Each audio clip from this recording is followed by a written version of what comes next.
Good evening, Wilmington. Oop, I'm getting some feedback right now. Okay. Good evening, Wilmington. Welcome to day 3 of the City Council budget hearings. I would like to welcome you all both here in chambers and also online. And also with us, we have many esteemed members in administration, including Chief of Staff of Washington, department heads, and we also have folks from OMB as well. This time, today is Monday, April 8th, and I would like to call to order the Finance Committee meeting. This evening, there are 2 budget hearings tonight. We have the City Auditor's Office, followed by the Department of Public Works, General and Motor Vehicle Fund. First, I would like to start by recognizing members of the Finance Committee here in attendance. Vice Chair Harley, 4th District, I believe, is she on Zoom? Yes. Okay, I have you down. Councilmember Oliver, 3rd District. Present. Councilmember Bracy. Present. Okay. Councilmember Spadola at large. Present. Council President Congo. Okay. I would like to also recognize other members in attendance doing roll call. Councilmember Mills at large. Present. Councilmember Cabrera at large. No. Councilmember Fields, 5th District. Councilmember Darby, 1st District. Present. Present. Councilmember White, 2nd District. Thank you, Mr. Chair. Present. Councilmember McCoy, 6th District. All right. Just as a brief overview of what we're here tonight, as we're here to delve into the mayor's proposed budget. The mayor presented his idea for the city's proposed budget on March 21st during the mayor's budget address. In the mayor's proposed budget, there was a 0% property tax rate increase, 9% water sewer rate increase, along with a 6% stormwater rate increase. There was a $1 million transfer proposed from the tax stabilization fund, and there was $0 to be used from the fund balance. The proposed total city budget, $192 million. This is a $9.6 million increase from last year. The water sewer fund budget was $90 million, which is a $5.5 million increase over last year. The city does a capital budget in even year, so we're not in a capital year. The proposed budget surplus by the administration was $5.7 million. And the mayor also apprised us of there are factors added which proposed a new EMS department within fire department, which was around $4.5 million. Negotiations of this contract and proposal or back and forth between St. Francis administration. We should know more at the fire department's April 29th budget hearing. As council is mindful, this is a huge undertaking by the administration. So the mayor shared his vision of the city's proposed use of budgetary funds.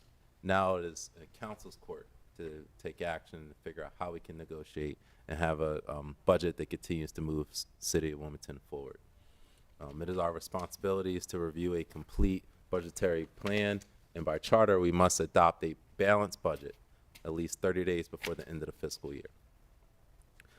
Council has already shared our priorities with the mayor, which are inclusive of public safety, doubling down on neighborhood stabilization, including housing opportunity fund and home repair programs, as well as investing in our parks and economic development for small and minority businesses, and improving the education and youth services in the city. Before I turn it over to Office of Management and Budget, I would like to inform everyone that public comments, as always, will be at the end of each department's budget hearings, and we look forward to participation from the public. And due to time constraints, we are limited to 3 minutes each. If there is follow-up information that is necessary based on your comment, Ms. Marshall Basnight, the Chief Financial Officer of City Council, is tracking each and every question, and we'll make sure our answers are in the City Council's budget website. And again, we are very limited at the time and have a lot of information to get to, so You know, this applies to council members as well. All questions should be of a budgetary fiscal matter, not, you know, an operational issue. Again, if our colleagues have any questions, please raise your hand in chambers or on Zoom. And any public comments, again, we will make sure that's followed up on. If there's any council member that has budgetary requests that are not part of this budget, again, remember that this is a negotiation with administration, and that, you know, everything can't be included in the budget, but we will continue to vet and work with our colleagues to find a well-balanced budget that moves the city forward. Again, now we'll turn it over to Nahid Hussan, Fiscal Operations Manager of OMB. He'll do a financial overview, followed by Terrence Williams and his staff. They will do a presentation for the Auditor's Department. This hearing is tentatively slated for 90 minutes. Before we begin, I believe Vice Chair Harley, you have your hand raised. Yes, Mr. Chair. Just wanted you to know that I was having technical difficulty, but I'm good now. Thank you. I have you marked present. Thank you. All Thank right. you. Now I'll turn it over to Mr. Hassan, and the floor is yours, sir. Good evening, Mr. Chairman, Council President, and Council Chief of Staff, and honorable members of City Council. On behalf of the Office of Management and Budget, I will present the Audit Department's proposed operating budget for FY 2025. Next slide, please. The department's proposed operating budget request, which includes general and water sewer funds, totals $1.06 million, an increase of $35,000 or 3.4%. Next slide, please.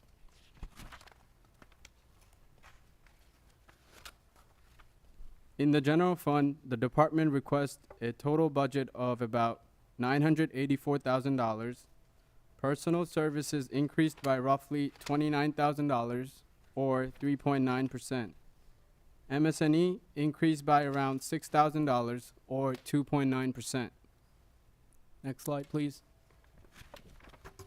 The water sewer fund had a total increase of $741.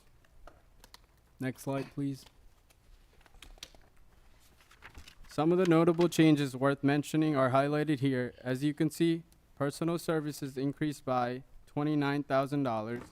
Most of the increases are from regular salaries and pension contributions, almost a $48,000 increase.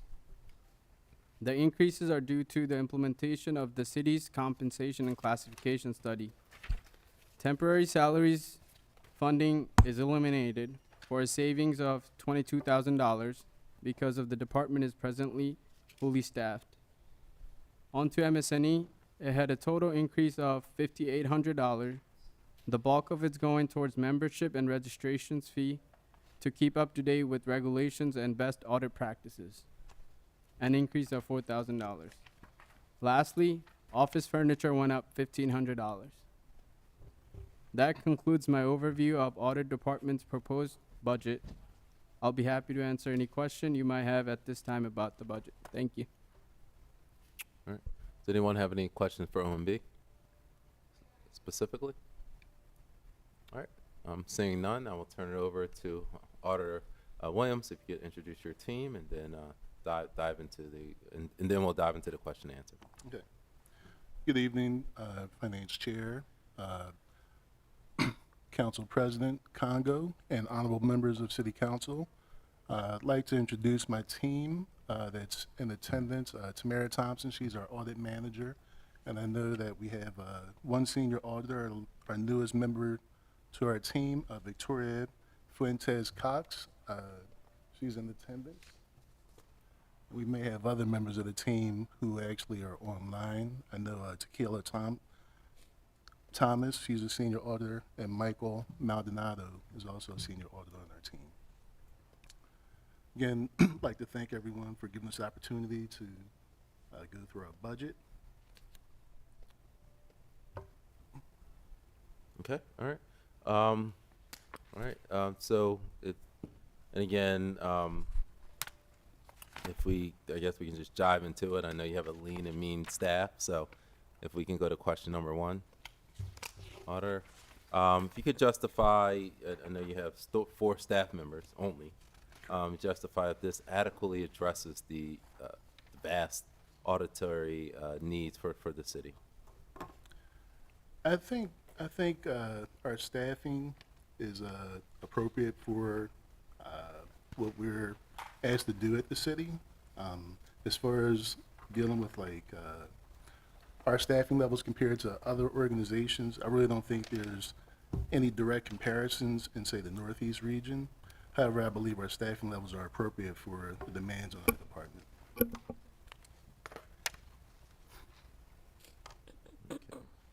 And then if we go to, if we could slide to question 1, the slide. I think we're a little behind. WI10. If you could look at the even in question 1B, the amount of audits per year.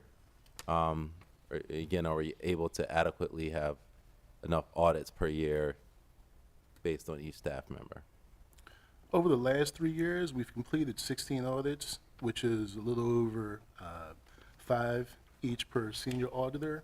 We've had some staffing challenges over the years, and I know that's created some problems for us as far as completing all of the audits that we would like to complete.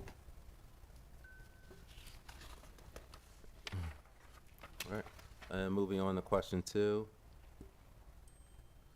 If you could talk about the planned audits for this upcoming fiscal year versus, and then also compare that to previous fiscal years. We're currently in the process of gathering responses to formulate our audit plan for FY2025. We're going through our annual risk assessment currently, so we don't have anything to share for the audit plan for FY2025 to date. In FY24, we had planned to conduct 12 audits, and we had completed 2 audits to date, and 5 audits are currently a work in progress. In FY23, we planned 13 audits and completed 5. 8 were carried forward to FY24.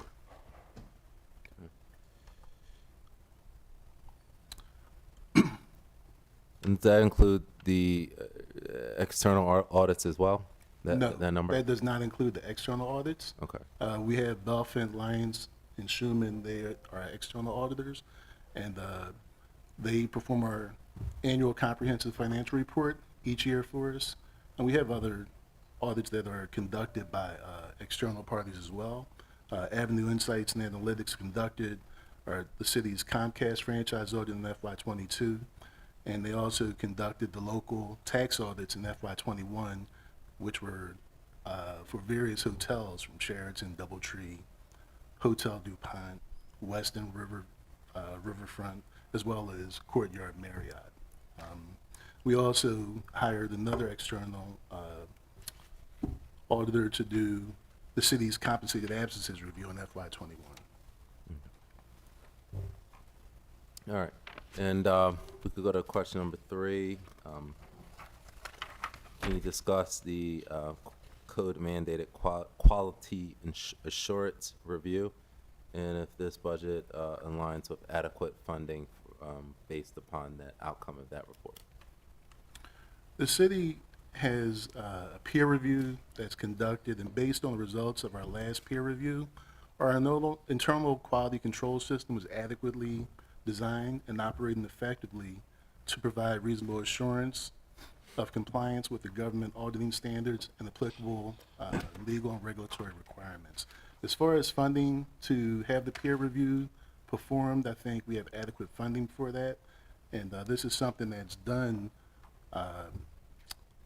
every 3 years, and the audit for the city is conducted by the Association of Local Government Auditors. Our last audit was conducted on October the 27th of 2022, and it covered the period July 1 of 2019 through June 30th of 2022. And I just wanted to note for the record, Councilwoman Cabrera, I have you marked as present, and Council President Congo.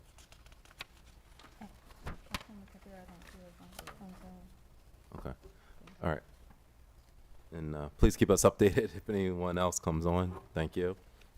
All right. Thank you, Auditor Williams. And I believe that then, brings us to question 4, which is the consultant account line. It's approximately about a $250,000. Can you specify who the vendors are, why they're requested, and if any are DBEs?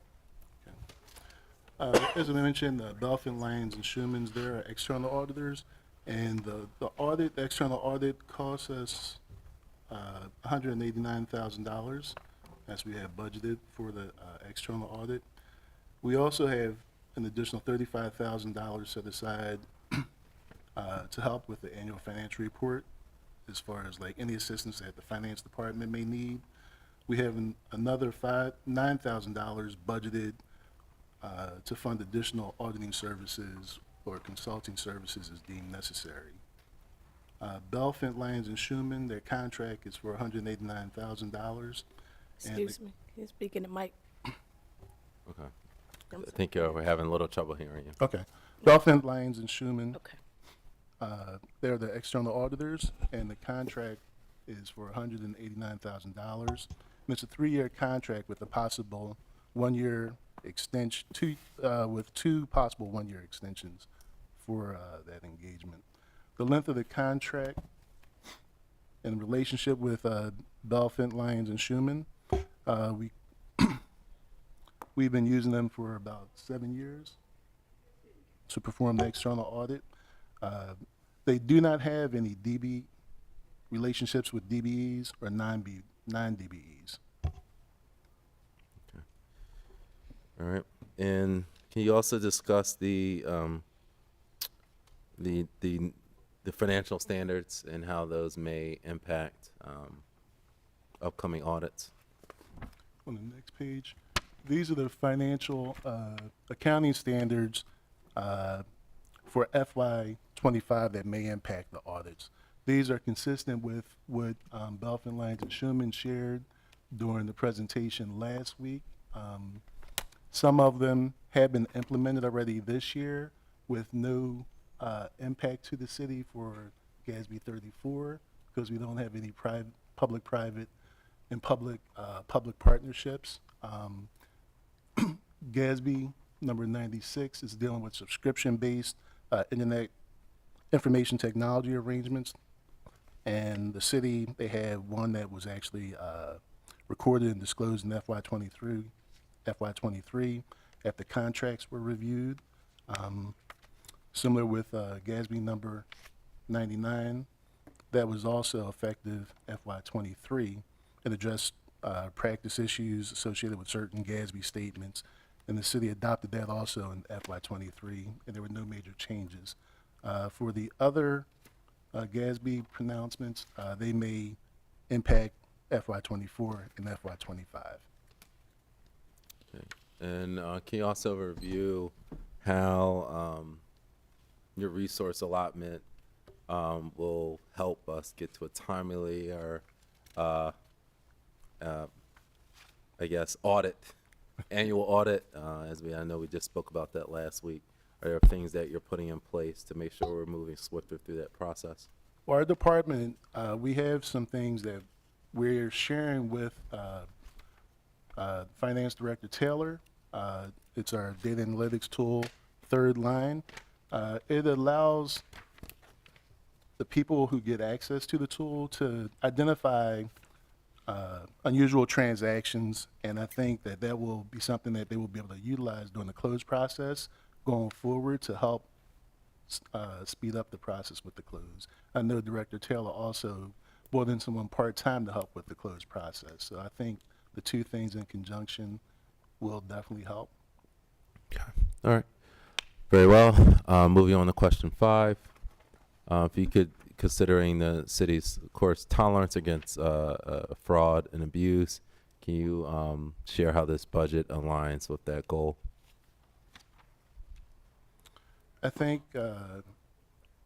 from a technology standpoint, we haven't added any new technology this year, but we, as I mentioned before, we're still using Third Line as our data analytics tool, which can provide help with identifying potential fraud and unusual transactions that flow through Tyler Munis, which is the city's ERP system, Enterprise Resource and Planning System.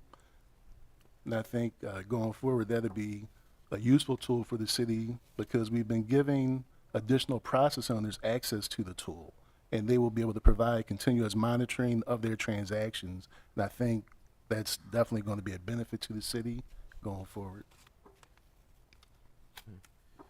All right, and how many, in the past year, how many fraud cases have actually been investigated by the audit team?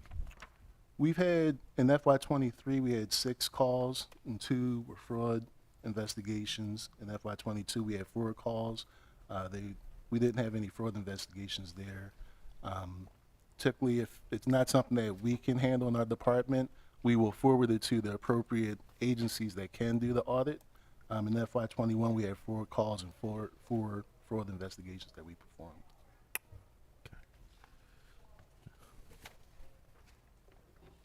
And again, I do see a council member with their hand up. Councilmember Darby, I have you marked as present. And again, all questions are going after the end of the questions, the preset questions, okay? Moving on to question 6, Auditor Williams.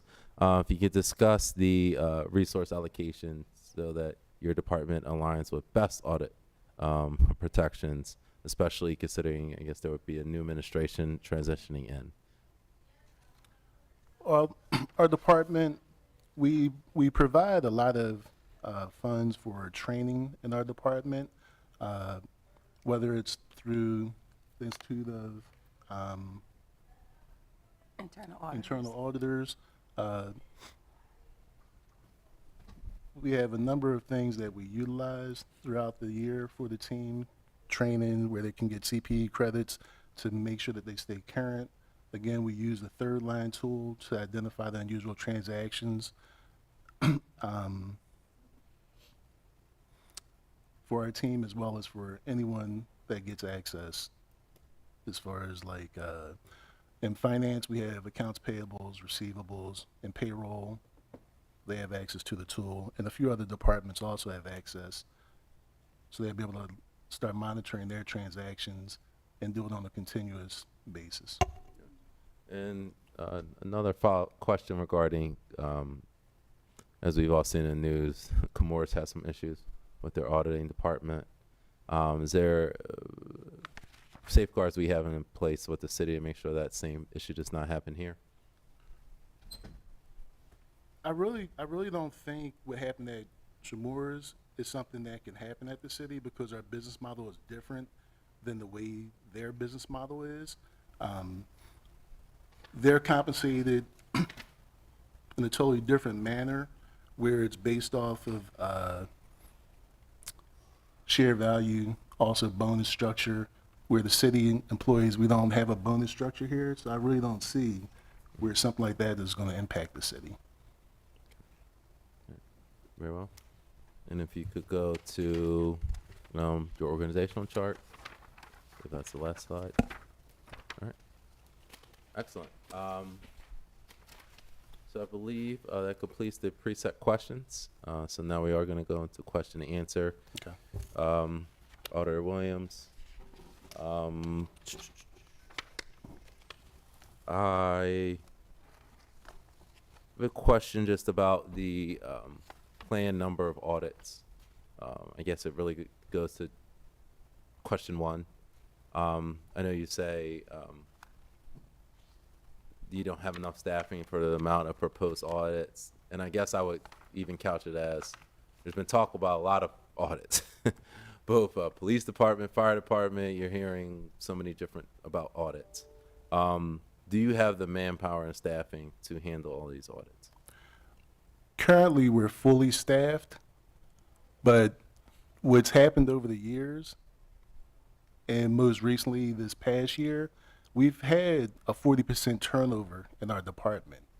We're one of the smallest departments at the city, so when you have that much turnover, it really has a major impact on our staffing and what we're capable of doing. And unfortunately, the timing of when that occurs it's really after the fact that when we project what we'll be able to do as far as for our audits during the year. But currently, we're fully staffed, and I think we are fine as far as handling our audits. And I just have one more question about Belfint, Schumann, and Lions. I know we've had this conversation before about their programs to serve minority youth or something kind of engagement.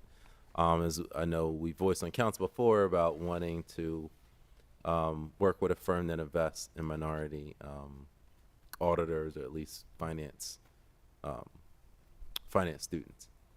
Has there been any headway in that? I understand the firm is not minority or women owned, but is there at least headway with them having some kind of pipeline program at that firm, or at least identifying a vendor they could work with that really would serve that DBE requirement? I know over the past year or two, Belfin, Lyons, and Schumann's, they've done a better job as far as hiring females, minority female as well. And I know they also offer different training opportunities, internships for students, potential people that may want to come into the field. And I know for a fact, industry-wide, there's been a shortage of people coming into the field. So I think that's creating another level of stress for the number of minority students that may be interested, simply because the numbers are down across the board, not just for governments, it's industry-wide. Very well. All right, I'll turn it to my colleagues. Vice Chair Harley. Floor is yours.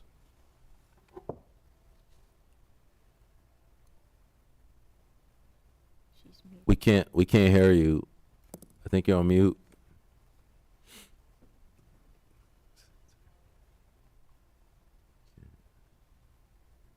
Okay, thank you, Mr. Chair. There we For go. some reason, I've been having some issues with muting and unmuting, but WITN has been assisting me. My question is that, one, did we have any findings from Belfint, Lyons, and Schumann from the last audit? And if yes, were them corrected? There were findings in the most recent ACFR that was completed in single audit, and the city provided management action plans that will mitigate those findings. So I think going forward, we should see fewer findings. And sometimes what happens is, even if they're the same number of findings, they may be slightly different. Mm-hmm. A follow-up, Mr. Chair. Yes, please. So the findings, are they classified as major and minor? Yes, they identified in the ACFR in the single audit findings that were material or significant. And did we have a quite a few of the significant ones? How many were there?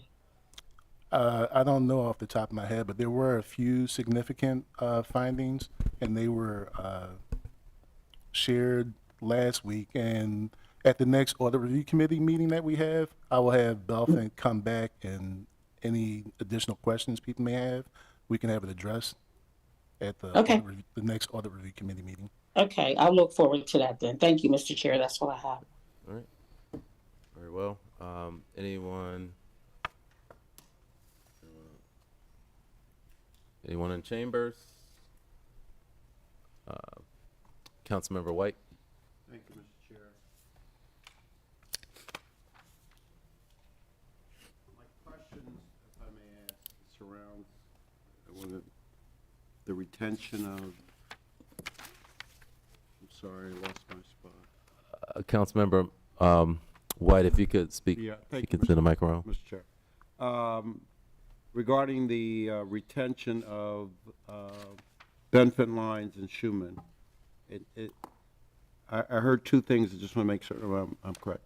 there's a plan to have 2 possible extensions of 3 years? That's something that we have the flexibility to do. And they've already been the auditor for 7 years? Did I read that right? Yes, they were here prior to me joining the city, and we went out to bid. Once the original contract was up, we went out to bid, and we had a number of people, number of department heads, and also all the review committee members also participate in the selection, and they were awarded the contract again. Okay, so the period of 7 years is a part of a bid process? Correct. Okay. But the extension, that will not be a part of a bid process? Correct. Thank you. Thank you, Mr. Chair.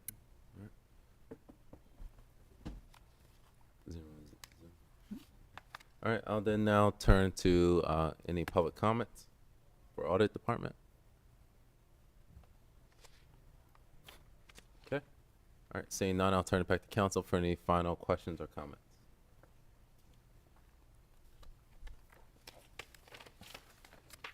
Okay, all right, seeing none, I believe Auditor Williams, you are off the hot seat. Thank you, I'd Chair. like to thank Nahid Hussan from OMB, and also, of course, City Auditor Williams. Thank you and your team for great work as always, and for presenting this evening. If there's any follow-up information as a result of this meeting or questions that we had, please make sure to provide it to Ms. Bassnight. Okay. All right. This time, this concludes the audit department's hearing. Next up is Public Works. We will take a 10-minute break, so we'll be up at 5:17.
Welcome back, Wilmington.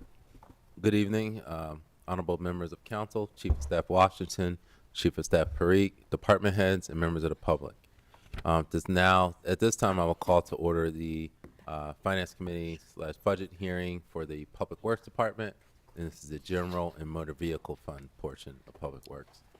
As we are just returning from our 10-minute break, I'd like to first start by recognizing members of council in attendance. First, I'll start with Finance Committee. Vice Chair Harley, 4th District. Present. Councilmember Oliver, 3rd District. Present. Councilmember Bracy at large. Present. Councilmember Spadola at large. Present. Council President Congo. Here. All right. Also recognize other council persons in attendance. Councilmember Mills at large. Present. Councilmember Cabrera, I believe I have you on Zoom, right? Yes, I'm present. All right. Councilmember Fields. Councilmember Darby. Present. Councilmember White.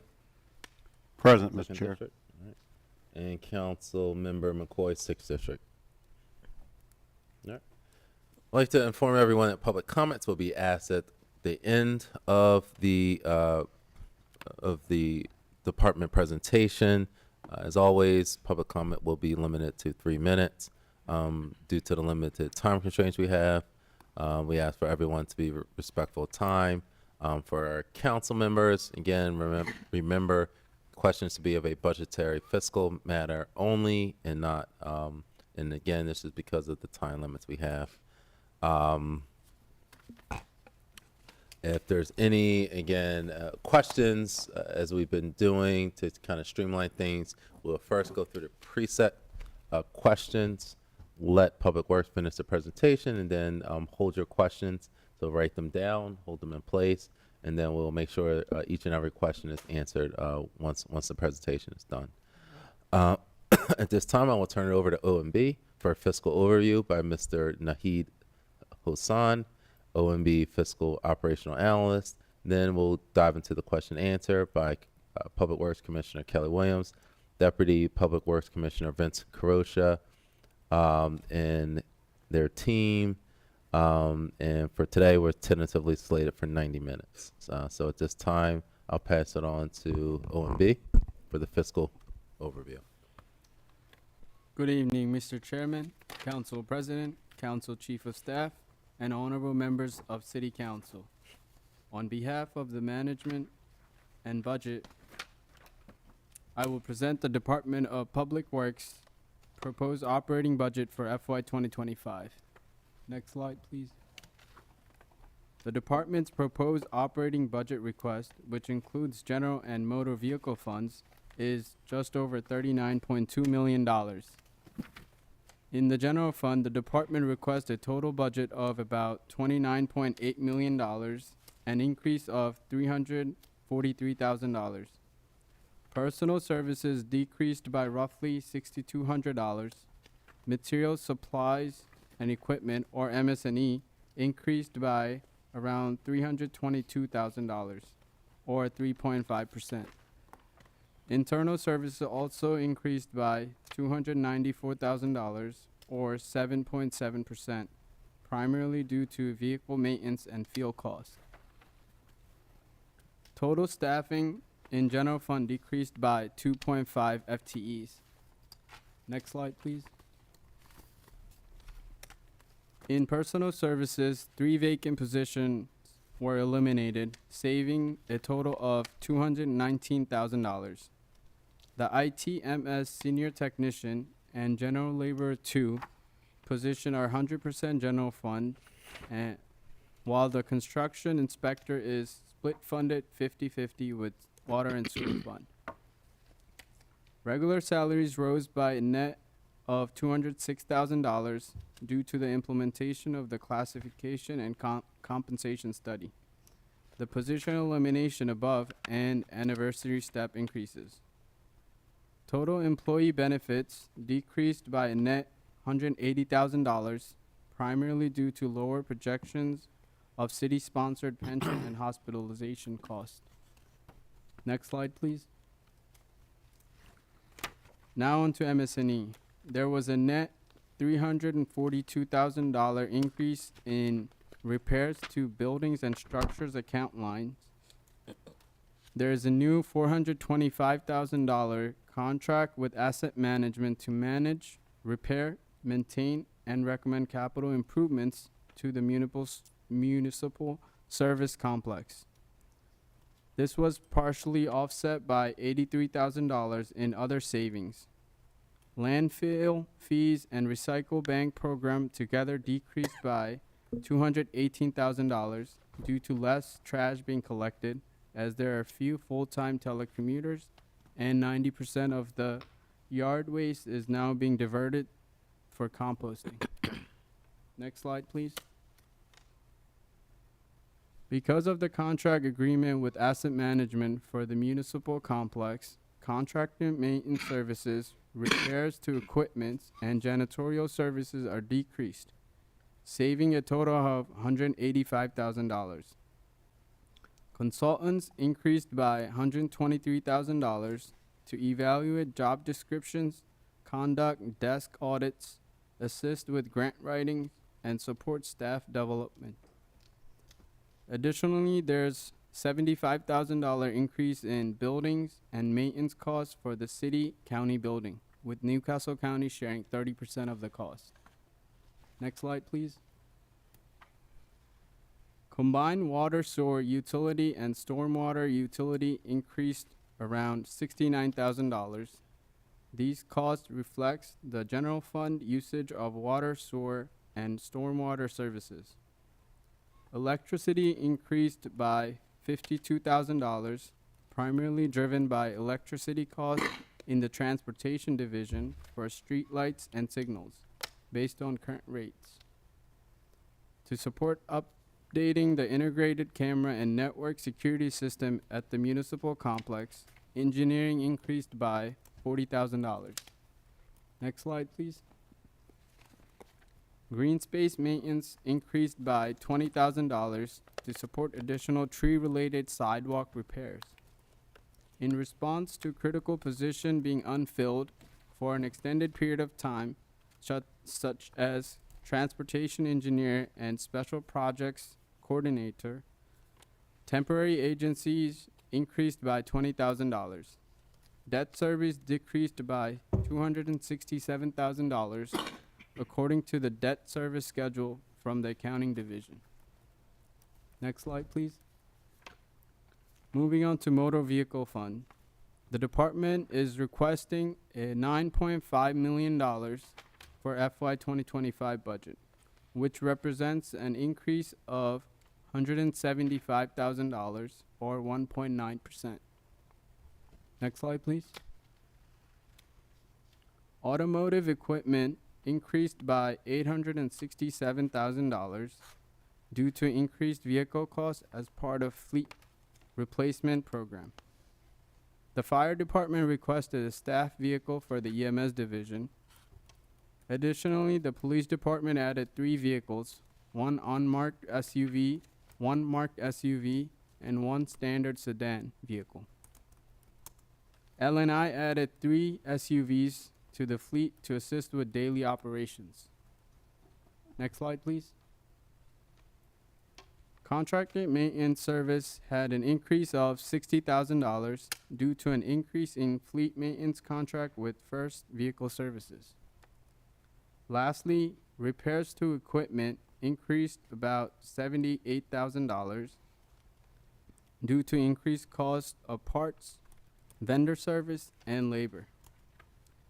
That concludes my overview of the Department of Public Works, General and Motor Vehicle proposed budget. Before I open the floor for question, I would like to thank CJ Jones for doing the hard work of putting the budget together. Thank you. Well, thank you very much, Mr. Husan. Any questions for OMB? Councilmember White? And you tell me if this is appropriate, Mr. Chair, but Well, no, I'll withdraw the question at this time. Thank you. All right, thank you. All right, well, then, thank you very much, OMB. At this time, now I will turn it over to Commissioner Williams. You could introduce your esteemed team, and then we'll dive into question and answers. Thank you. Good evening, Chairman Johnson, President Congo, and honorable city council members. Thank you for hearing the presentation of the Department of Public Works General Fund. This budget represents Public Works' ongoing work and projects for FY25. I'd like to acknowledge the directors that are in attendance in person.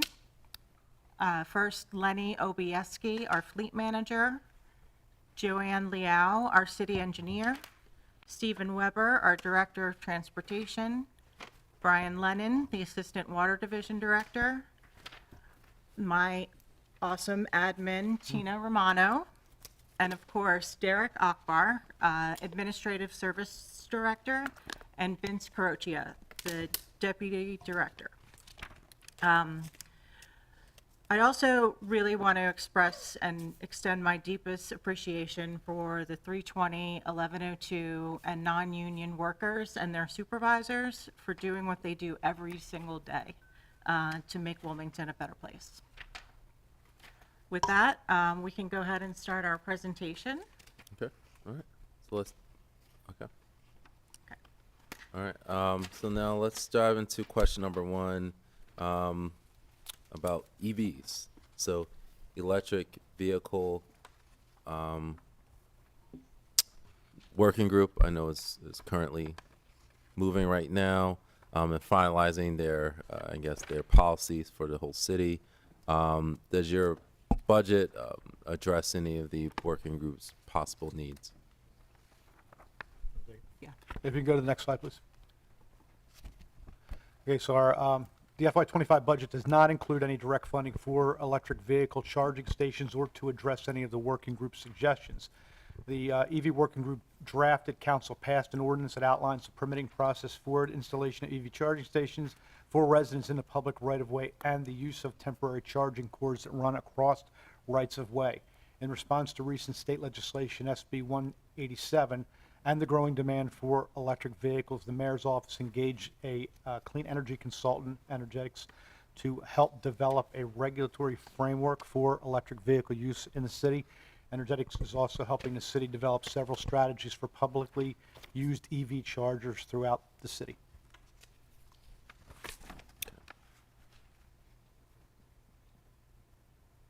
All right. Thank you very much, Deputy Commissioner. If we could move to then question number two, can you discuss how your budget addresses any plans for a comprehensive study of on-street parking? If so, please share the budget and timeline. Okay. All right, so Public Works has engaged RK&K to do a parking study utilizing FY24 budgeted funds with input from land use and planning. This study will take approximately 8 months to complete. The parking reforms are being addressed by the Finance Department. All right. Very well. Then moving to question number three, can you discuss the city's financial position regarding street paving program? Okay. Next slide, please. Okay, so the remaining GEO bonds from the FY22 capital improvement program for street paving and reconstruction total $167,000. Additional GEO bond or band funding will be required before the end of calendar year 2024 to continue street paving and ADA ramp improvements to fund the balance of the FY22 and FY24 CIPs.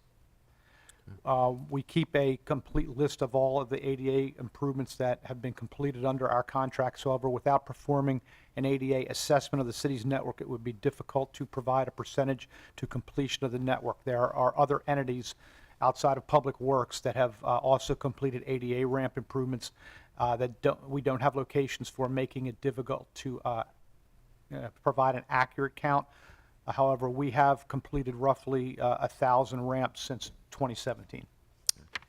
And there's a council member with their hand up. Again, I have you recognized as present, and all questions will be after the end of the preset questions.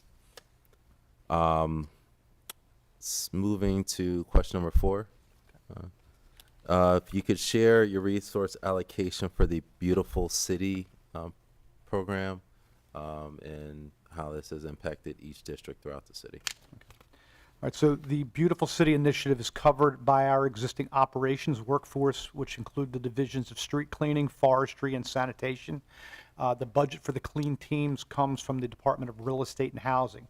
This program is supported by Public Works staff for the coordination, for supplies, and for pickup and disposal of the municipal solid waste that's collected. All right. Moving right on to question number 5. And can you discuss, given the importance of native plants in the city's healthy ecosystem, can you discuss the plan for incorporating native plants and also wildlife into Public Works vision? Okay, so for any infrastructure or green space development at Public Works, we coordinate with landscape architects and engineers and designate native, non-invasive plants that will enhance the health and beauty of the urban green spaces. This work is done in the design phase to prevent invasive species from taking over a native habitat and to promote a healthy environment. All right. Thank you very much. Now moving on to questions regarding the general fund. If you could discuss the vacant positions and what the plan is to fill them. Next slide, please. So on the chart on your screens, this is a list of the vacant positions by division based on the date of vacancy and where they are funded from. Most of them are all general fund with the exception of the top 3, which are split funded at varying percentages. The department works very closely with HR to fill vacancies as quickly as possible that are approved by the chief of staff. Transportation has brought in a temp employee to assist with the special projects coordinator responsibilities as we have had problems filling that position. There is an operational need for the above listed positions. Further reduction of positions will impact services. And Public Works averages approximately 25 to 30 vacancies due to employee turnover and has experienced difficulty in the current labor market attracting and retaining qualified staff due to the available salary ranges and residency requirements. Moving to question 2, if you could discuss any proposed position changes. Next slide, please. There was 3 positions that were eliminated. One split-funded construction inspector and ITMS senior tech and general labor, both funded by the general fund. The department has budgeted funds to provide training opportunities for staff in addition to funding budgeted by HR for continuing education opportunities, and we have also requested the allocation of funds be placed in our consultant line this fiscal year for the purpose of employee development and to increase efforts for retention of employees. All right, moving on to question 3, if you can discuss the approximately $500,000 in overtime and the measures that your department is taking, I guess, to curb that. All right, so this is broken down by each division. For admin division, we have 10K, and that's to support construction inspectors and snow events. Street maintenance, 3.8K for street repairs and snow events. The transportation division at $135,000 for emergency repairs, knockdowns, street light outages, crosswalk painting, and special projects. Next slide, please. The street cleaning division at $170,000 for snow events, leaf pickups, and cleanup for special events. Rubbish collection division at $100K for snow events, household hazardous waste events, and trash requests. Property maintenance division for $42,000 for snow events, special events, and emergency call-in time. And all of the overtime must be authorized by division director and approved by the division supervisor and is monitored regularly through our Cronus timekeeping system by management.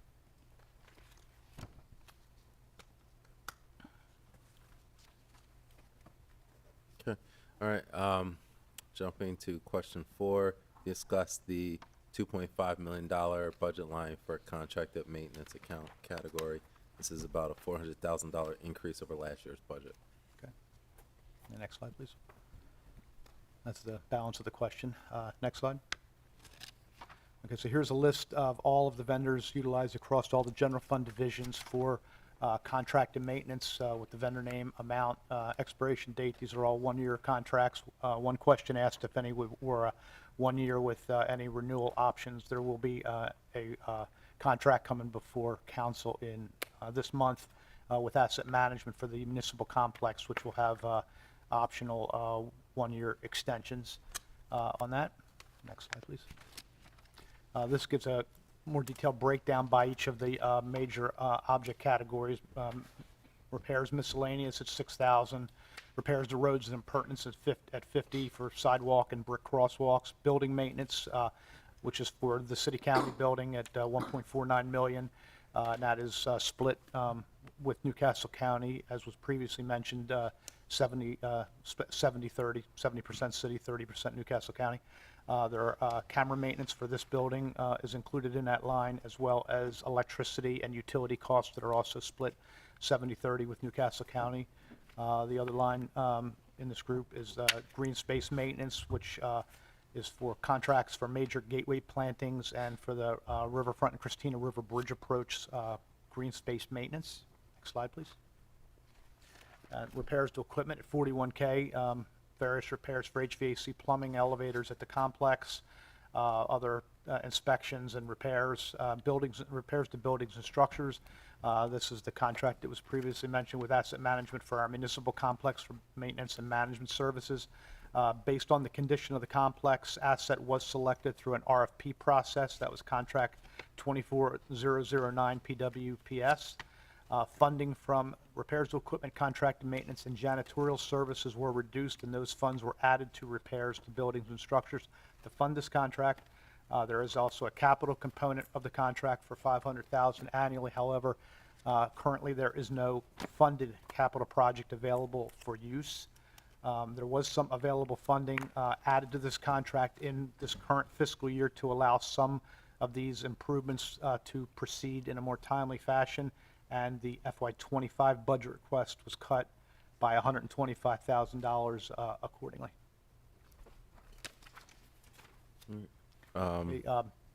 Some questions about I'm still rolling with the subsections here. So, yeah. Contracted maintenance. The following, there was a question specifically about mice throughout the building. So the following is, and this came from my building maintenance folks. The following is what asset management has found concerning the mouse issue after consulting with Wilson Pest Control. That's the vendor that we use. They like food, clutter, and live plants. When asset received a call from council, they put it out 8 traps within 30 minutes. 1 mouse was caught in the area the next day. Almost every department in the building has had 1 or more of these above issues. Council's not the worst for clutter and plants and food, but they have quite a bit of all these issues. Mice move from floor to floor using the perimeter columns of the building, and they move from department to department by way of the perimeter heating system around each floor, which means that if there is an apartment above, below, or on the same floor with these issues, mice can freely move to seek food and shelter as needed. We have placed traps inside these columns, which are accessible, and under the heating radiator housings. If we do away with the clutter, the plants, and food storage in and on desks, mice won't have a reason to be here. I think we may have some follow-up questions on that later, but it's very important. It's been a hot topic recently. So we're into the next part of the question still. So sidewalk the process for publicly requested tree-related sidewalk replacement requires that service requests be entered into City Works. That's if somebody was to call in about a problem, or there may be an emergency tree removal that happens due to a call that we get or something that happens after a storm. In most of the cases with these emergency removals or for sidewalk-related damage, there's damage to a large portion of the sidewalk when the tree is uprooted. If the stump and roots are large, a contractor may be called in to have those removed. A concrete contractor is called in afterwards to provide a quote to replace the concrete.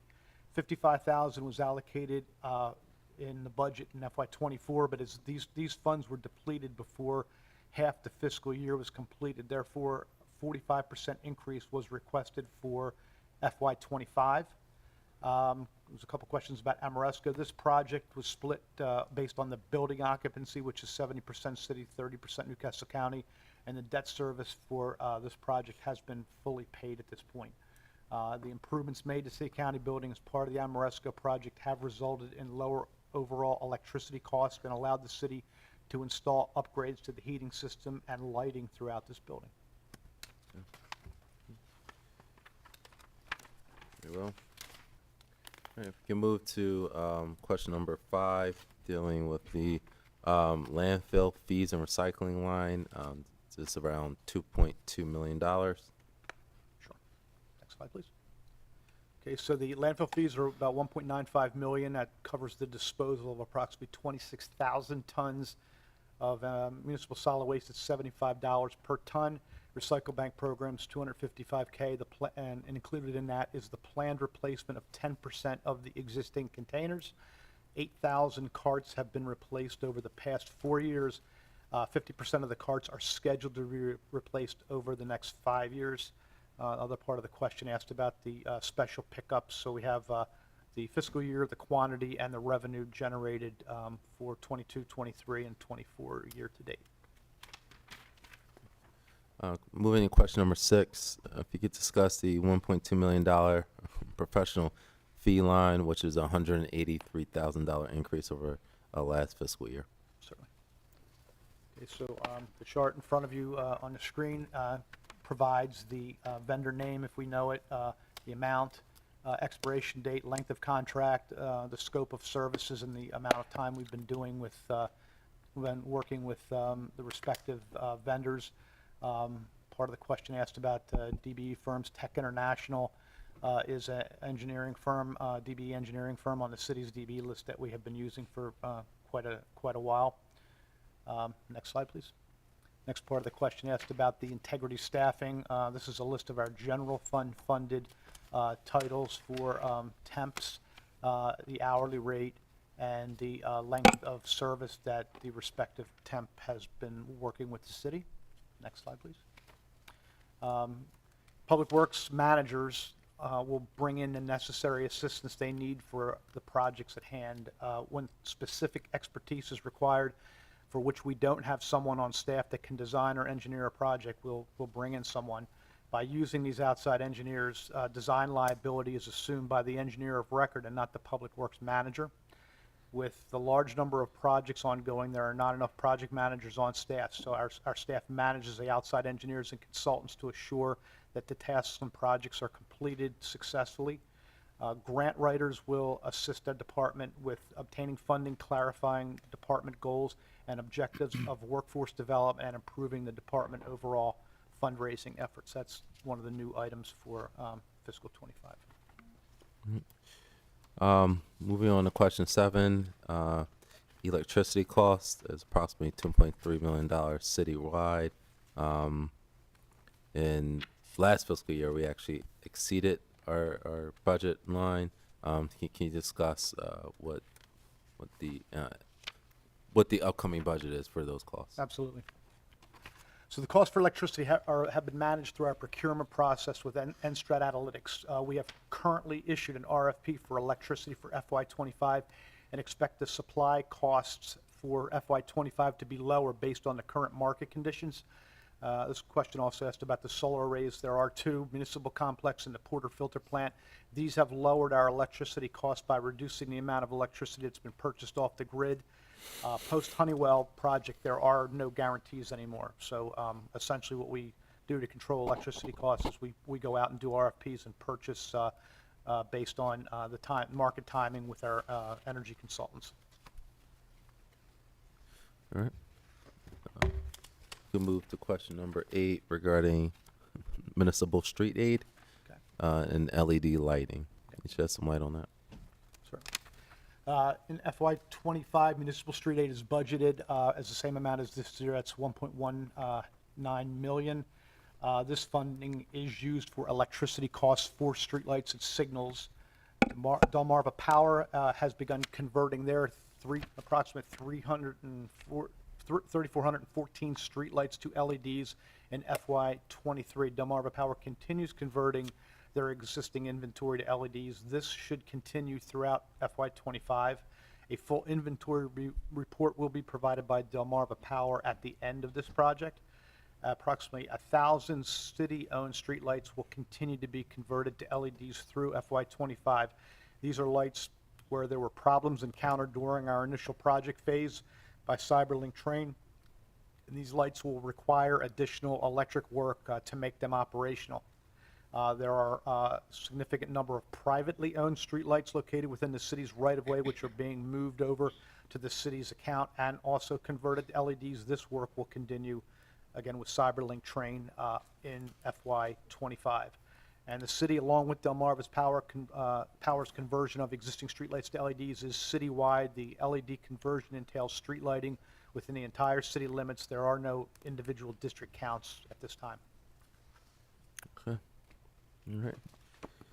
Moving on to question number 9. Can you discuss the plan use for the miscellaneous category supplies and parts? It's around a $770,000 budget for this line. All right, so that's broken down by under the construction repairs line for traffic signs and signals at $180,000. That's for LED reflective signs, signal heads, and also entails the communication costs to DelDOT to host the city's traffic control system. Roadway markings is $16,500 for pavement parkings, including straight line striping and crosswalks and stop bars. And material supplies for roads, which is road salt, sand for snow events and chemical spills, and ice bite solution to enhance brine effectiveness. Next slide, please. Furniture and fixtures is under the equipment line. It's $17,800. That's for miscellaneous office equipment for all of our divisions in the general fund, as well as contingency funds. These were used for land use and planning for reorganization of workspace. Other non-cap equipment line at $74,500, traffic coordination equipment, backpack blowers, weed whackers, and so forth, and the amounts for road salt over the, by fiscal year for FY22, 23, and FY24 year to date are in the small chart. Okay. Very well. Moving on to question 10, if you could describe the miscellaneous services account grouping, which is approximately $273,000. So the chart on your screen shows the vendor name, if we know it, amount, expiration date, length of contract, scope, services, years we've been doing service with the vendor, and the one vendor, P. Wilson Exterminating Company, is a city DBE that we utilize for services both direct at our complex and as also with through our asset management contract for this building. Next slide, please. The surveillance cameras, Public Works does not have any cameras that are on the network utilized by police. The police department has provided video from various locations when illegal dumping has occurred. Public Works has 5 trail cameras that can be temporarily placed to attempt to capture illegal dumping. They are currently being used by WPD. Department of Public Works is not an enforcement agency, so we have worked with both DENREC and WPD in the past to help curb illegal dumping. These programs are no longer manned by these respective departments. Public Works currently works with L&I in attempting to identify those responsible for the dumping.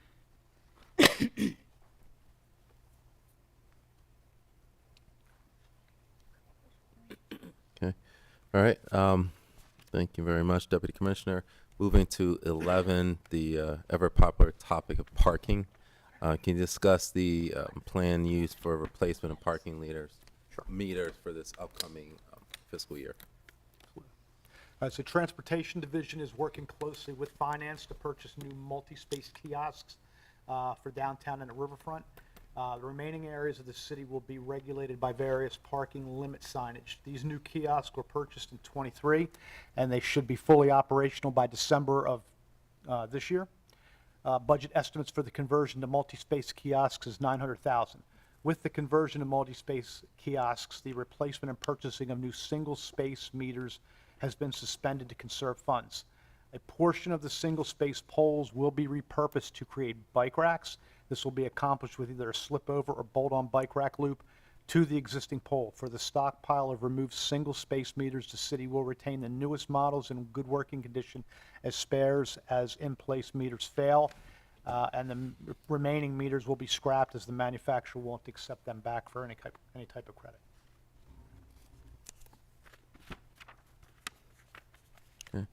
All right. Now we're moving over to the motor vehicle fund portion. Public Works, can you discuss the approximately $7 million budget for fleet replacement? This is a $867,000 increase over last fiscal year.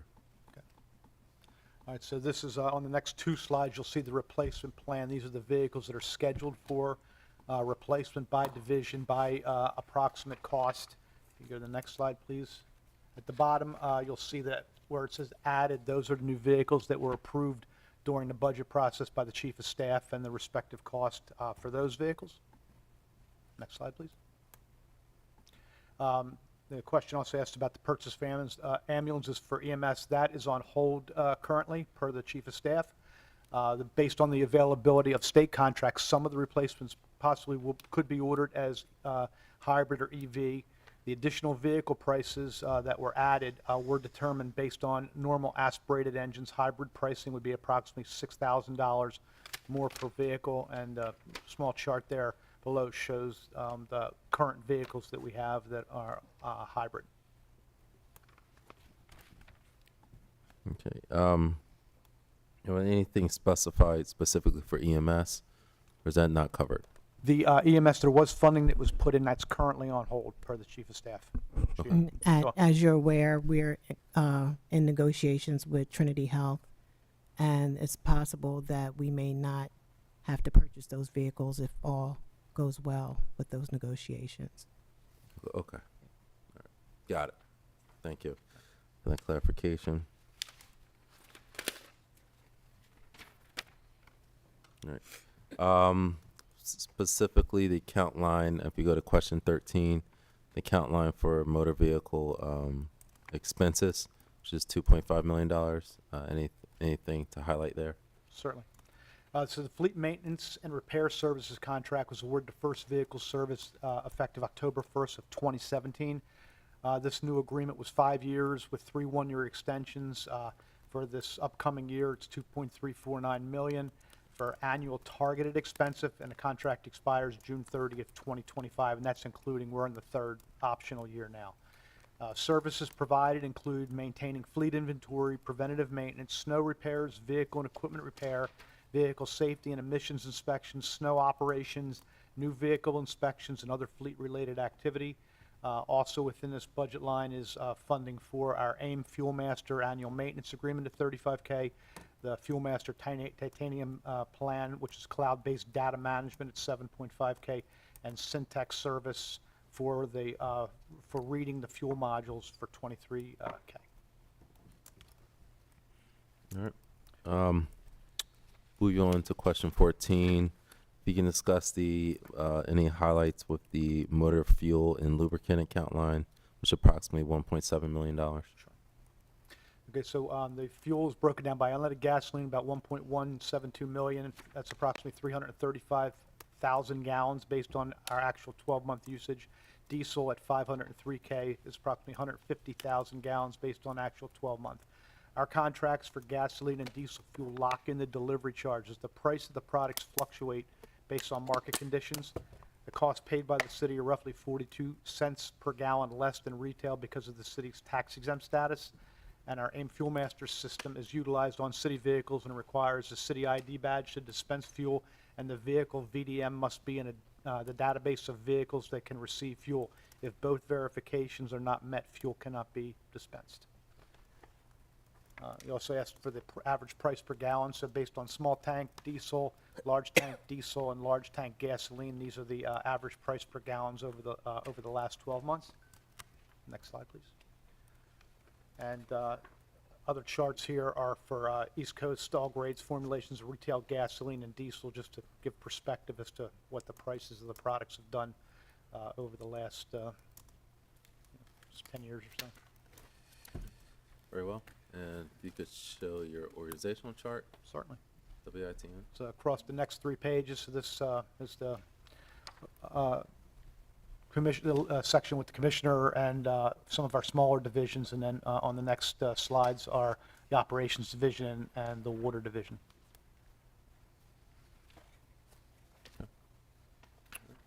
Very well. Thank you very much, Deputy Commissioner. for that comprehensive overview. And now we will dive into question and answer from council. I guess my question, I do have a question just really dealing with question 3 about overtime. I don't know if this was directly answered, but is the overtime due to the increase in overtime, is it due to staffing issues? But the overtime didn't increase year over year. It was, all those general fund divisions were exactly the same as last year. Okay, so but it's all due to staffing shortage. It's not necessarily staffing, it's due to specific events. So we have to handle snow emergencies. We have to handle, traffic pole and signal knockdowns after hours. We have to handle traffic accidents if there's, slippery, road slippery, if we need to put road salt out or sand after a MVC. So these are all the different type of events. There could be a burglar alarm or something that goes off at the municipal complex where somebody gets called in the middle of the night.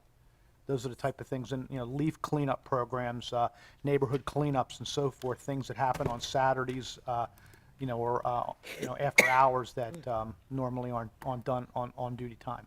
Those are the type of events that are occurring. And also, the other question I have is about the sidewalk repair program. I know there was a request for an increase to that budget. Do you think that'll be even adequate, considering half of it was all used before the fiscal year was half over? Do we need to maybe triple it? Well, we split sidewalk repairs into a couple different categories. So we have a capital program for emergency sidewalk repairs, which when funding is available, we go after some of the worst offenders. The money that's budgeted throughout general fund for tree-related stuff is for just that. If the tree roots cause the panels to crack, lift, and cause a hazard, the tree needs to be removed, and when it's being removed, the root structure tears up multiple sidewalk panels. Those funds would be used to replace that. And we also have some funding under repairs to roads and appurtenances for a little small one-off sidewalk where we may get a panel here or there where somebody calls about that we can address. And a lot of the bigger work is done under our capital improvement program with emergency sidewalk repair funds. And the last question I have is, do we have a city forester now? We have a city forester, but the urban forest Administrative. an administrative position is currently vacant. Okay. The forester has been handling his job and doing a lot of the admin work too. So he's been doing double duty, but he's getting to a lot of stuff. We have had problems filling the previous. So is he replacing her? No, that position's the one that's still vacant. Okay, that's position still Yeah. vacant. Okay, and how long has that been vacant for? Since her, Since Herb left. Okay, so that's 2022. The date will be in here, yeah. yeah. I think that was on slide 2.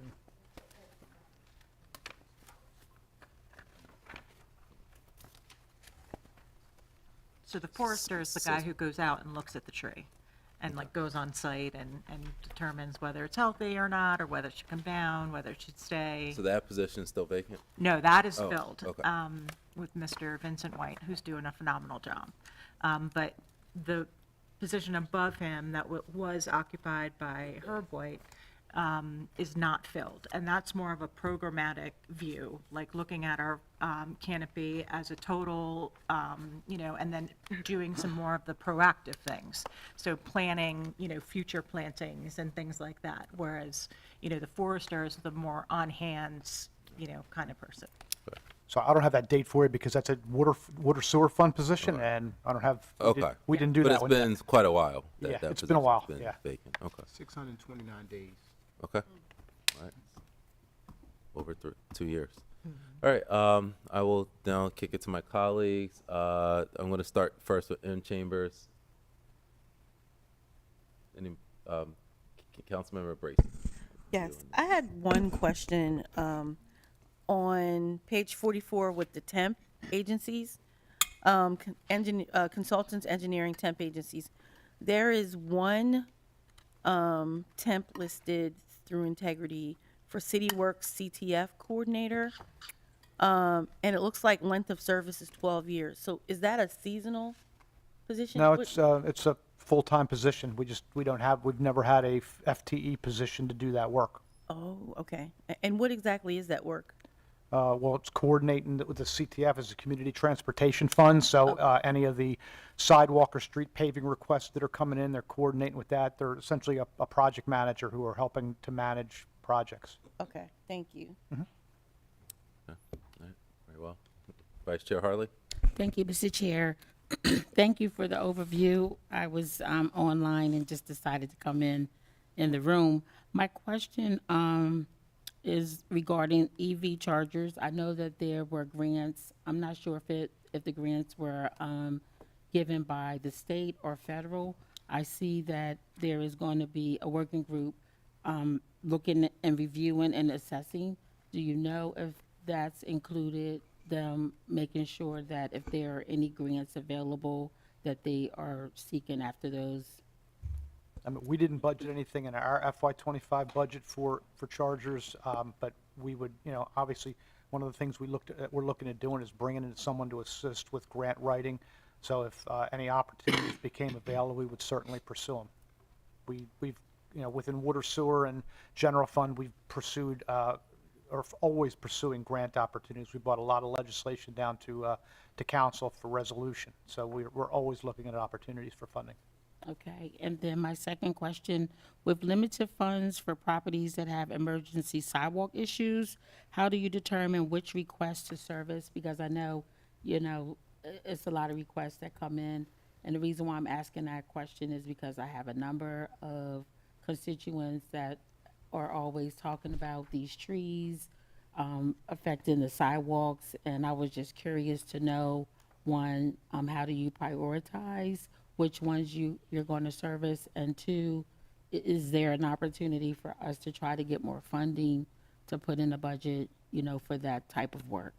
Okay, so for tree-related requests, as I had mentioned in the questioning, 311 call, or call to our call center, and then the city forester would go out, take a look at the tree, make a determination whether or not it's hazard or it needs to be taken down, and then when the tree was taken down or roots removed, then they would also engage a contractor or through our own forces to replace the sidewalk. The emergency sidewalk repair, the capital program that we run, it's all based on available funding. So we get all the requests that come in. We have folks that go out in the field, they take a look at them and they prioritize them based on how, what the condition is. If there are areas where we're already doing ADA road work, curb work and paving, we'll address some of these through our paving program while we're there. So while we're there doing ADA, we'll hit some sidewalk panels or some curb repairs in that block, just so when we leave, everything looks nice and neat and all the hazards are taken care of. So there's a myriad of ways that we're going after repairs, but it is, as you mentioned, this is a big problem, and we have almost twice as many miles of sidewalk as we do roads, and there's a growing need out there for sidewalk repairs to be addressed. Yeah, as those trees get older and older, I think we're going to see more and more requests, right? Yeah, what we've started doing is putting like a root guard on the new trees that are planted, which will force the roots to grow down so that they won't damage the sidewalk. That's typically what we're doing when we're doing a new install of trees now. Oh, awesome. And my last question is regarding the parking meters. When there is a defected parking meter, how are we identifying them as it relates to when residents, have these conflicts? They will say the meter is not working, and then they may end up getting a ticket. I was just curious to know, is there like a routine maintenance to go around looking for defected meters? Or what is the process? Well, they're frequently going out and collecting coins. We are moving away from the single space meter to the new kiosks. So since last year, the new kiosks have been deployed, so you won't have a single space. You'll have one or two kiosks per block. So they're all new. They're linked cellularly to the company that we work with to manage those, and if the kiosk is damaged or not functional, it gives an alert, and we dispatch our traffic shop to address it, repair it, or what have you. If somebody comes across a non-functional meter, they can, put a 311 call into it, and that would generate a ticket for our traffic shop to go out and look at it. Is there a date that you have to make sure that whole project is completed, like as of like 2025? The end of this year, by December of 2024. We'll have Okay. all the kiosks rolled out. Awesome. Thank you. That's all I have, Mr. Chair. Well, Councilmember. Yes, thank you, Mr. Chair. When you, one of my questions, when you complete the kiosk machines, installing them, how does that affect the PRIOs? They still have to check if the folks are parked longer than what they paid for on the kiosk, so they're still doing the same job they always have. They just not looking at each individual meter. They would get the information from the kiosk on the corner or mid-block. So it's not reducing no PRIO jobs, basically. Okay. Another question, when we were talking about the illegal dumping, has the Department of Public Works or the police with the new cameras where it's been illegal dumping, have we caught anybody with the illegal dumping? Because I know over on church, I know back by Reverend Weeks Church, it's a camera supposed to be there, and it's constantly of getting all these calls on a regular about dumping. So were we able to get any tag numbers off for that particular area? The cameras that we have are essentially like a trail cam. They're like, we put them up as a covert cam in an as-needed location if there's dumping going on. Currently, as I had said in my response, that WPD is utilizing them, but we don't have anybody really assigned to us from PD or from DENREC to work with operations any longer. So if they find illegal dumping, they bring L&I in. They'll go through the trash. If they can determine an address or something, that's essentially all we can really do without having live camera feed and somebody who can actually go out and with powers of arrest. So have we caught anybody, do you know? Because they report In the nothing? past, we have. Recently, there hasn't been any multi-agency support. Not recently, I have not heard about anybody being Thank you. apprehended. Next question, far as the forest, it was two positions. One is called the forest and one is called what was the other position? Far as the trees. Yeah, the city forester is Vincent Jefferson. That position's filled. The other position's the urban forest programs manager. That's a water sewer fund position. So the forester, that's doing both of them now. You said he's doing the best he could do. Is that other job posted? It has been Heard multiple his times. job is Yes, posted? I yes, didn't has see it been. much, okay.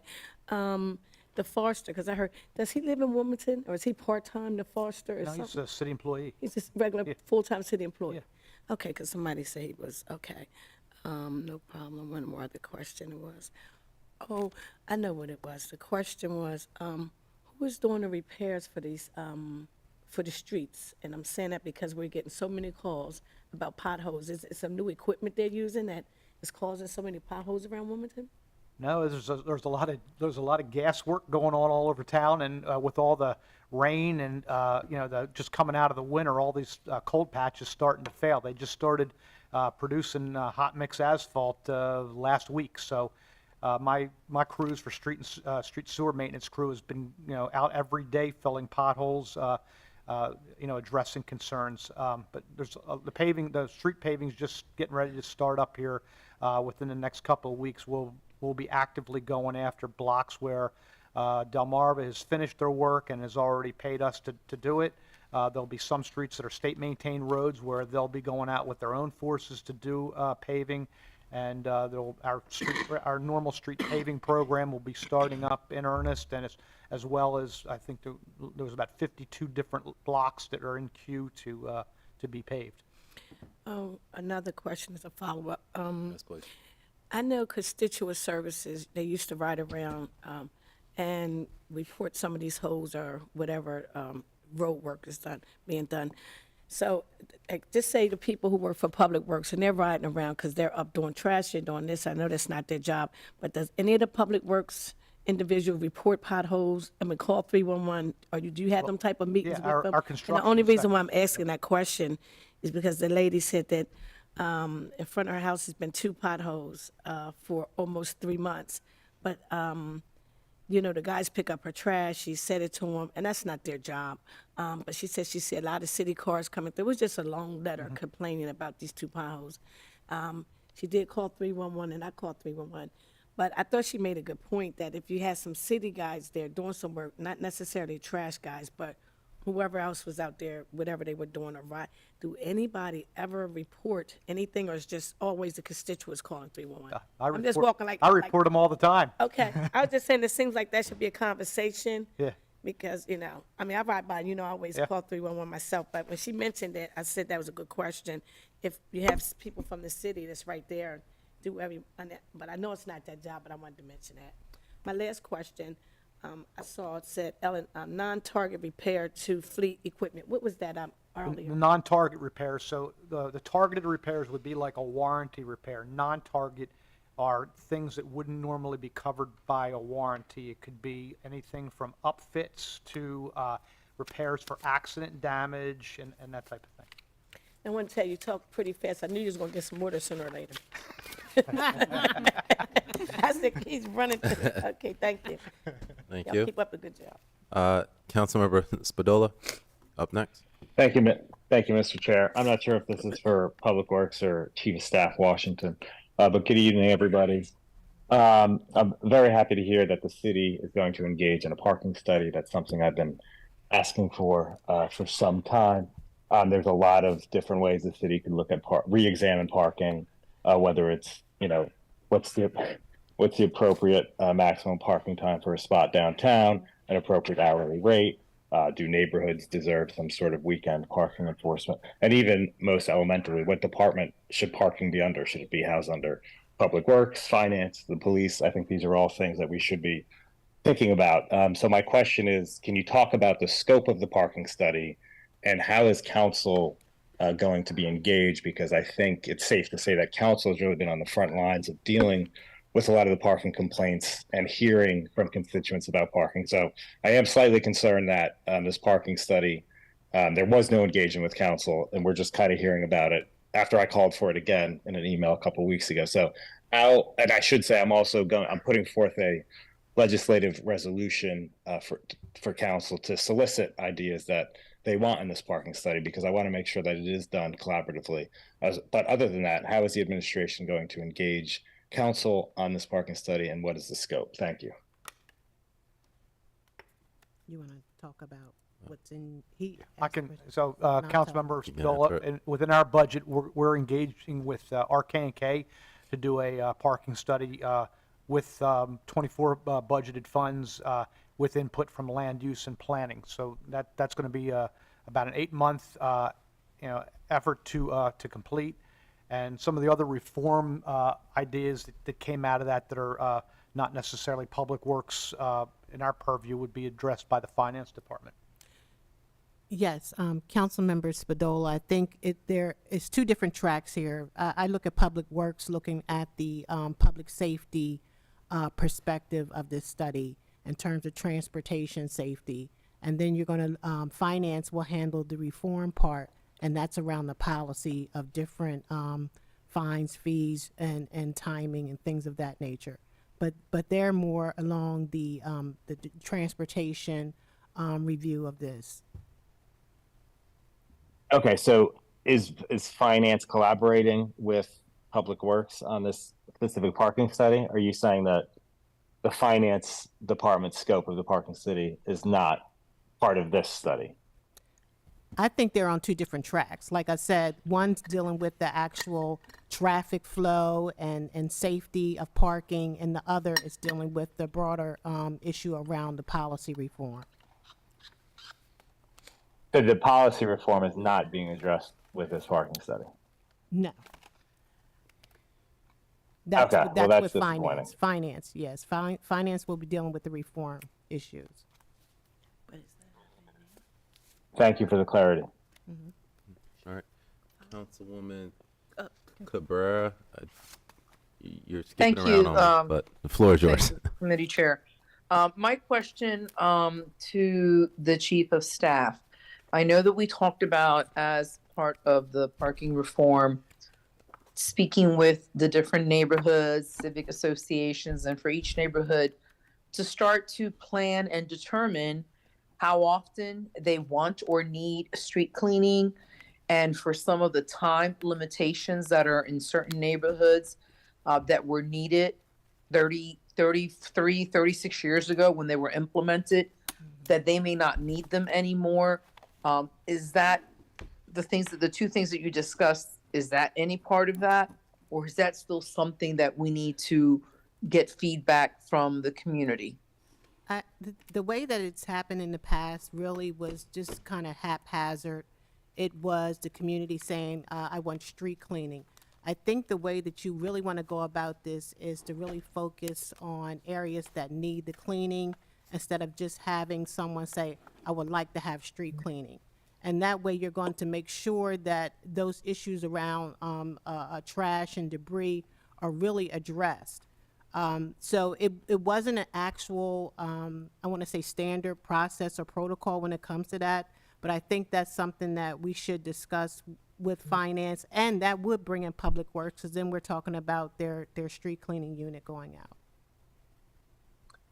Thank you. So if I can follow up, Mr. Chair. Yes, please. So safe to say, since I'm going to be visiting a lot of the different community meetings in the next couple of months, that we want to solicit information from the neighborhood in terms of, do they still want to continue with street cleaning, how often they want the street cleaning, and any parking limitations. Bring that information to you, or who should they contact? I guess my question is, what would the process be if anyone wanted to institute those changes in their neighborhood? Or are you looking at setting up a process? It will have to be set up in a formal way. And then the person in our shop, in the mayor's office, is, of course, John Rago, rides herd on the parking issues. So I would bring him into the equation. Okay, great. Thank you for your response. Councilmember Cabrera, to dovetail on what the chief of staff said, so we're interested in finding what areas actually need to be cleaned, not necessarily the ones that want to be cleaned all the time. Part of this street cleaning effort supports our MS4 permit in keeping trash, from getting into our collection system and our sewer and stormwater. This is one of the requirements of our permit to perform street cleaning efforts. So we want to target that to the areas that need it to prevent the debris from getting in our sewer collection system. Thank you. I think that would be excellent. Mr. Chair, if I can ask another question. Yes, please. In terms of the trees, because this is, we know that this is a challenge, and not being able to hire an arborist because it's a very specific position. It's not just like, you're hiring a laborer or anything like that. It's very specific education and background.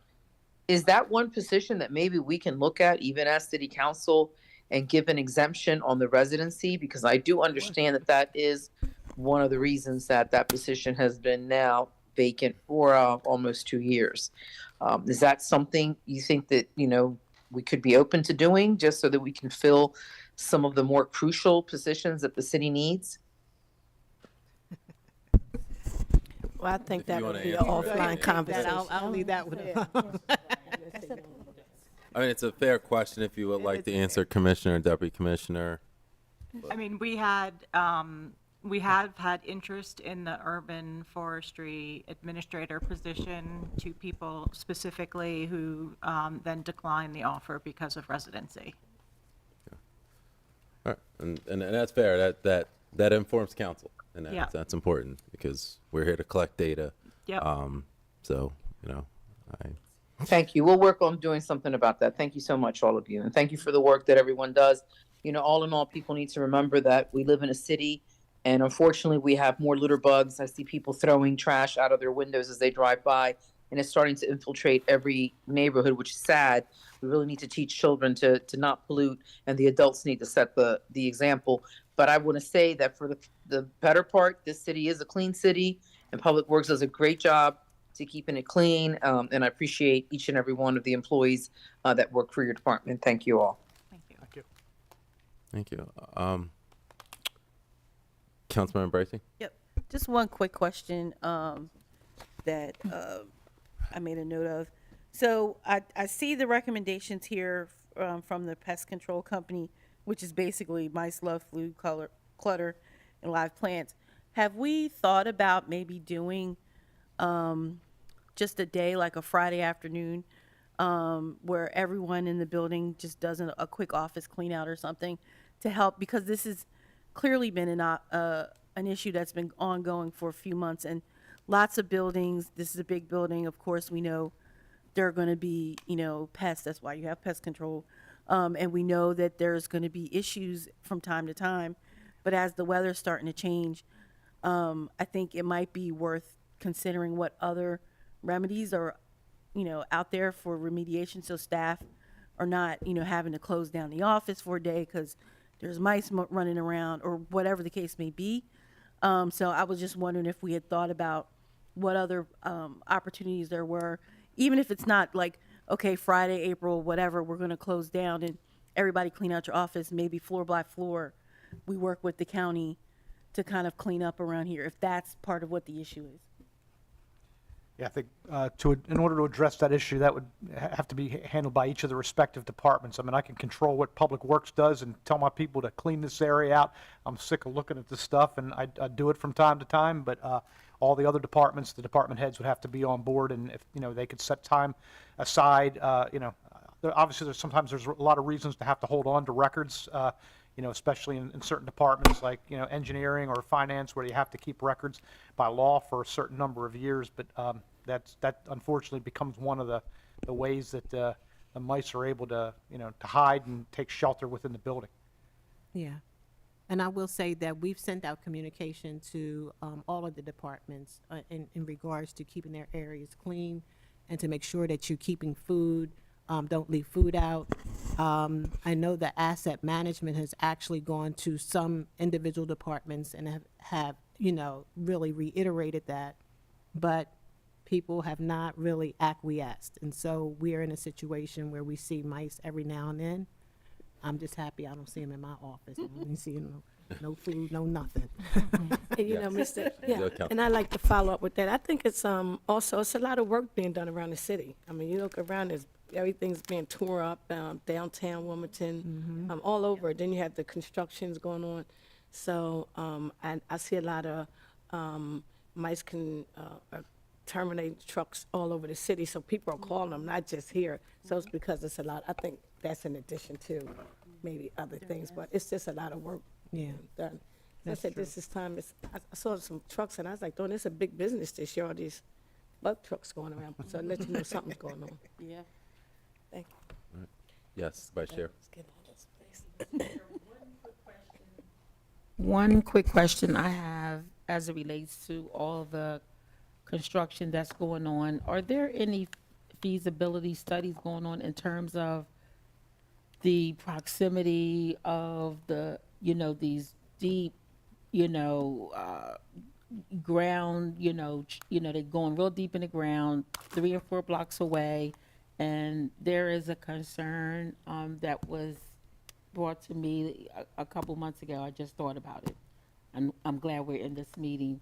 As it relates to, how does that fare? Because, we had that on 9th Street between Adams and Monroe, I think it is, where the whole, just out of nowhere. So I was asking the question because I think as time goes on and we have all of this new construction going on, how are we making sure that these things are being done in a way where it's safe? But from the building construction standpoint, that's been handled by L&I, land use and planning. From right of way, which is where Public Works normally, we work with a lot of the developers. Like, so if they're putting a new building in, for instance, down on the 300 block of Market Street, we got in, at the same time we're putting in new water mains. The issue that you had mentioned about over on 9th Street, we use that as an opportunity to not only go in and repair the interceptor that was caused by a water main break.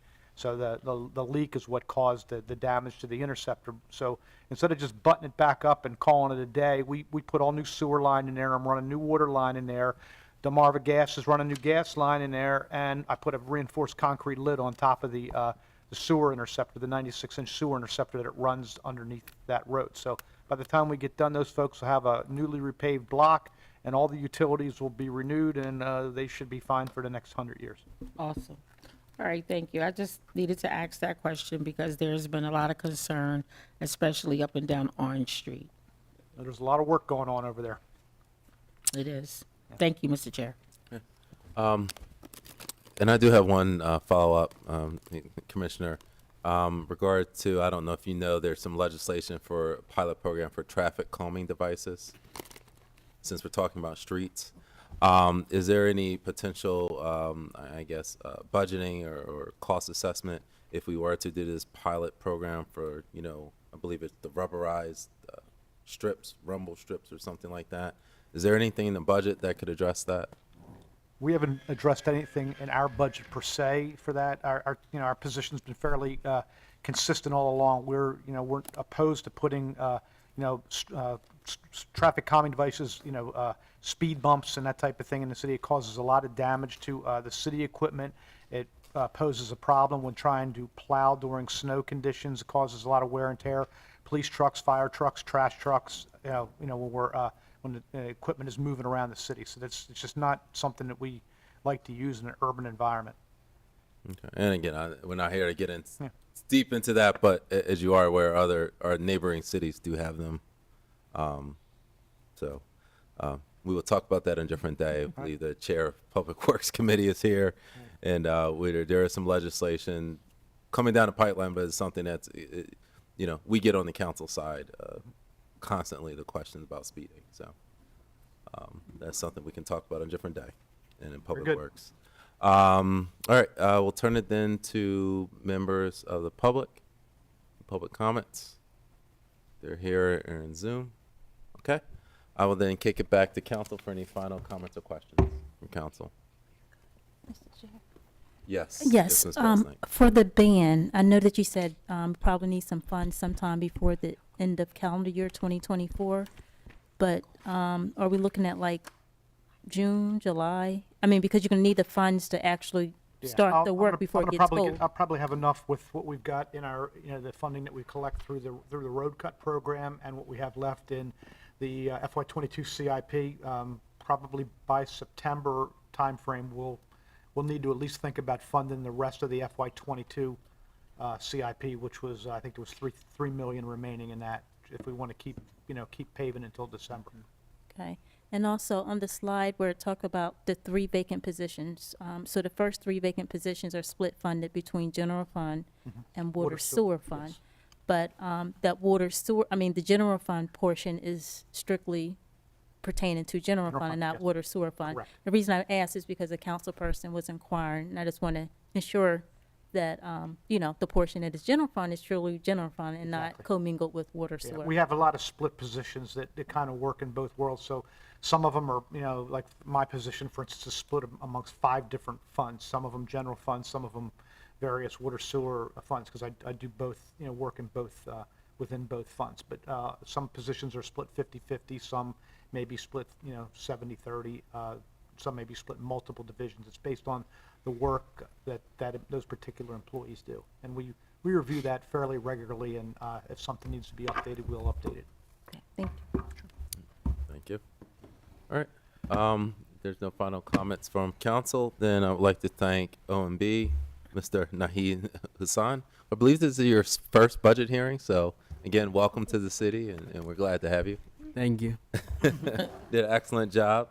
Of course, Commissioner Public Works, Kelly Williams, Deputy Commissioner Vince Carocha, and Mr. Akbar. Again, thank you for being present. I believe it's a lot of information you had to cover, so you did it in a pretty tight manner. Thank you. Thank you. And again, any follow-up information, I know there were a lot of questions from council, both in chambers and online. Please provide the information to Ms. Bassnight so we can post it online. All right. So again, at this time we're nearing the close of the Public Works hearing. The next budget hearings scheduled are for this upcoming Wednesday, so you get us back to back. April 10th at 4:30 p.m. We'll have land use and planning, then followed by license, Public Works Department, and real estate and housing department. License and inspection, sorry. I'm like, is that a new department? I know. License and inspection. I didn't think We the will be division back would for the change. water division. In real estate and housing.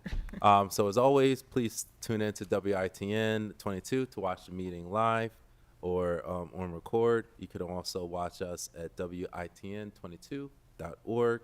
Our budget information as always is available on our city council budget website at WILMDE budget.org. At this time, I'll entertain a motion to adjourn. So move. Second. It's been properly moved and seconded. All in favor? All right. Meeting has concluded. Thank you, everyone. Thank you.